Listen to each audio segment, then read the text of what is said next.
Hi guys, it's Rach. Today I'm sharing with you another one of my go-to everyday makeup looks that I've been really loving for this autumn-winter season. The great thing about these looks is that they're quick. You can usually do them in under 10 minutes. They'll also suit a lot of skin tones. I reckon this look will suit pretty much everybody.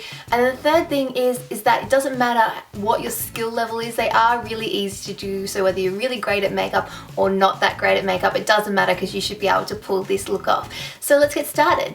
I already have a little bit of moisturizer on my skin, so I'm going to go straight on to primer. Today I'm going to be using the Benefit POREfessional. I love this primer because it really fills in my pores, so I really concentrated on my T-zone. But I also like to run it under my eyes too, because if you have issues with concealer caking or not going on really smooth, this just helps smooths it out. And it stands to reason that if it fills in pores, that it can also fill in fine lines as well. Next is foundation, and I'm excited to demo some of the new products that I picked up while I was in the US. Today I'm going to be using the Smashbox Studio Skin. This is a 15-hour wear hydrating foundation. I have the shade number 1.2 and I really like this because it gives it really great coverage but still has quite a nice finish on the skin, and I can build it up over areas that have a few more blemishes so that I don't need to use a concealer or don't need to use as much concealer. I'm just applying this with a Real Techniques Expert face brush, and what I love about this is that it covers a big area in a really short amount of time, so it makes foundation really quick to apply, and it's kind of a hybrid between a buffing brush and a stippling brush, so it gives you a really airbrushed finish to the skin. I'm going to pop a little bit of concealer under my eyes just to lighten those areas, and then also on the shadow that's been created by some of my blemishes. Today I'm using the L'Oreal Lumi Magique Stylo Touch de Lumiere concealer. This one here is fantastic because you can just apply it directly with the brush and then blend it out with your fingers. It gives you a really nice luminous effect as well.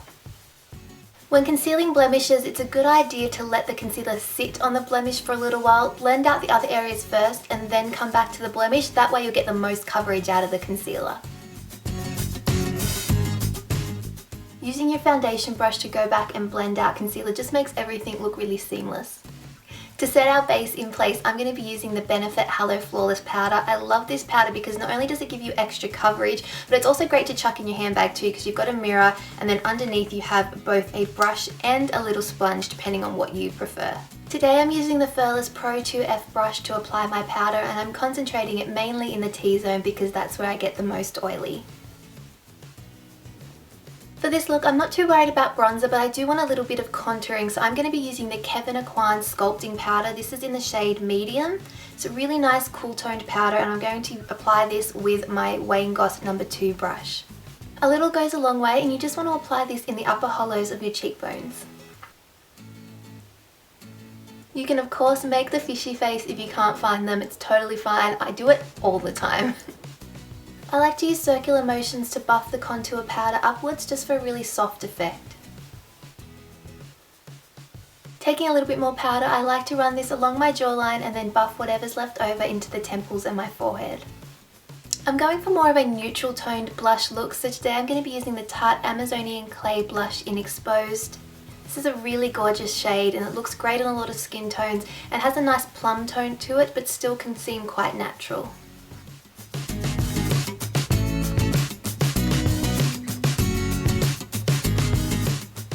I'm going to spritz a little bit of setting spray and then we can move on to brows.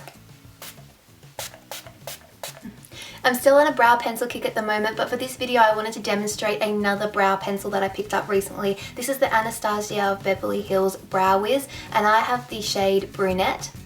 Using the spoolie, I'm going to brush through my brows and then use the pencil just to fill in the shape, trying to keep it on the fairly natural side but fill in any of the gaps that I have and kind of extend my brow a little bit because mine are a tad uneven.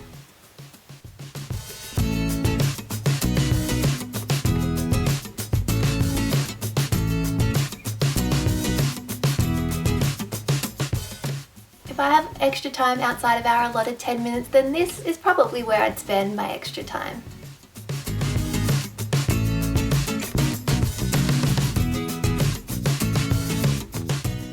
Don't forget to go back in with your spoolie and brush through after you've applied the product. That way it gets dispersed evenly and again, keeps it looking more natural. Once you've achieved your desired shape, simply set it with your favourite brow gel. Today I'm going to be using the clear brow gel from Anastasia.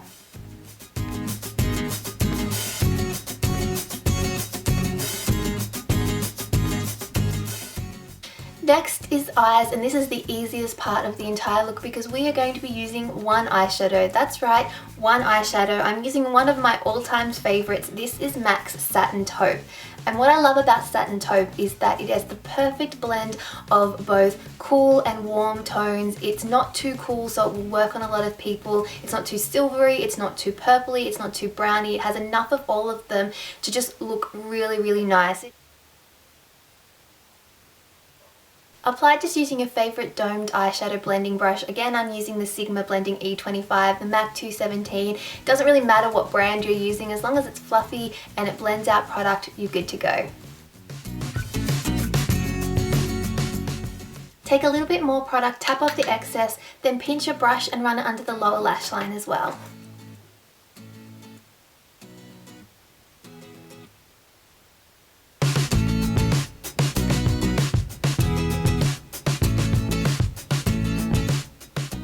Now you could probably leave it just like that. However, if you feel like you need to clean up some of your blending, if you want to add a highlight to it also, then you can take another fluffy brush. This is MAC's 224, and I'm going to take a little bit of MAC Vanilla, just a little bit on the tip of the brush, and I'm going to blend this along my brow bone and also on the inner corner, and just use this to blend out any edges if you feel like you've blended up the shadow a little bit too high or it's a little bit too intense for you. Depending on your skin tone, you can just use a matte eyeshadow that's a shade or two lighter than your own skin tone. You can choose to add eyeliner or skip it, it's really up to you. I'm just going to add a little bit of matte black Khol pencil. This one is from Models Preferred to my upper waterline, just to make my eyelashes look a little bit fuller. Then I'm just going to simply curl my eyelashes and apply a couple of coats of mascara. The mascara that I'm using today is from Kevyn Aucoin. It is the Volume Mascara. I really, really like this. It's one of my favorites at the moment.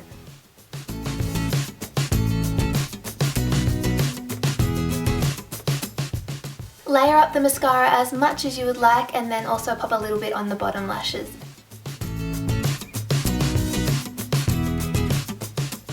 The final and probably my most favourite part of this entire look is the lips, and I'm going to be using the Bobbi Brown Art Stick in the shade Rose Brown. This is a gorgeous neutral colour. It's a really pretty rosy brown. It's kind of a matte finish, but it feels really light on the lips as well, and I just love it. It's such a unique colour, and I find that it's just really fun for autumn winter. So that, my friends, is the finished look. I hope you have enjoyed. If you find this lip is a little bit too deep for you, you can always blot it with a tissue and then kind of smudge it into your lips with your finger, and that will give you more of a stained effect. But I quite like the deeper lip, particularly for these cooler months. As you saw, it was really, really simple. You don't need any mad makeup skills to apply, so hopefully this look will work for a lot of you. And if you do try it out, definitely send me a picture. I would love to see your recreations. Other than that, I'm gonna go. I hope you guys are all having a fantastic day, and I will talk to you guys all next time. Bye!